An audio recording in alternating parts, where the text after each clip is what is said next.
Hello there, and thanks for joining me. I'm Curl Painter Master Aaron Rutten, and this is the artwork that was submitted for my March Group Art Challenge.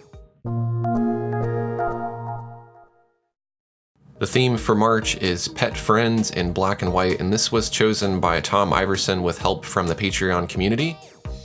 First up is Betty by George Metz, and this is a wonderful painting of George's cat. I really like the style that this was painted in. It's sort of a mix of impressionism and realism, and so there's those nice painterly brushstrokes coupled with all of that nice fur detail. Great job, George, and thanks for sharing. Next up, we have a painting of Sir Louis by Matt Rutten, and I really like the direction that you took here, Matt, making this a portrait, but it's also kind of surreal at the same time. So you can see the rabbit's head is coupled with the body here, wearing some sort of regalia that I can't say that I can identify, but perhaps someone can help me in the comments with that. But really nice job doing the painting here. I like that canvas texture over the top of everything. Thanks for sharing. Next up is one of two pooches named Morrison, painted by Susan Schwartz. I really like that the dog is wearing the beauty sleep mask here. That's pretty funny. And I like the texture that's created using those short squiggly lines. That really makes this look unique.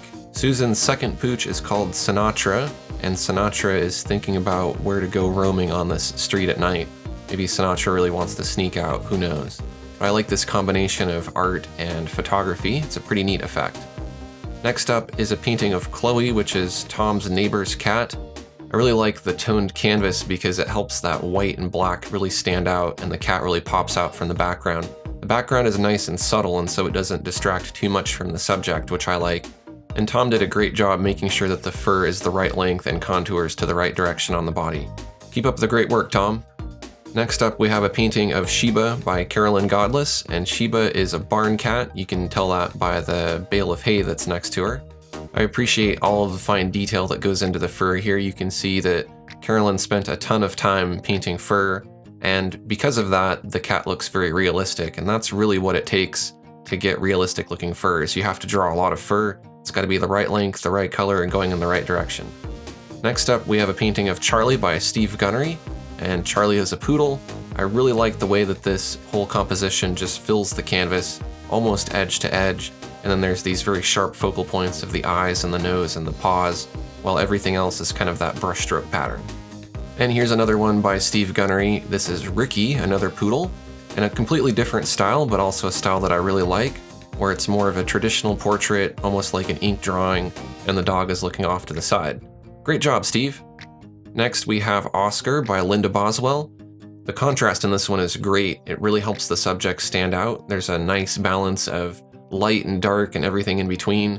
The expression on the dog's face is perfect and everything's framed nicely. I like the metallic collar, which really stands out, and it's just the right amount of brushstrokes and detail without being too overly detailed. And then here and there you can see this residual red, which I'm going to assume was from an underpainting. Great job, Linda. Thanks for sharing. So there you go. Those were the wonderful paintings of pet friends submitted for my Group Art Challenge in March 2018. If you want to help choose the next Group Art Challenge and participate in it, you can sign up at patreon.com/AaronRutten. You can even get your artwork featured in a video like this. If you enjoyed the artwork in this video, show your support to the artist by clicking the like button, and feel free to leave a comment. Thanks for watching, and I'll see you next time.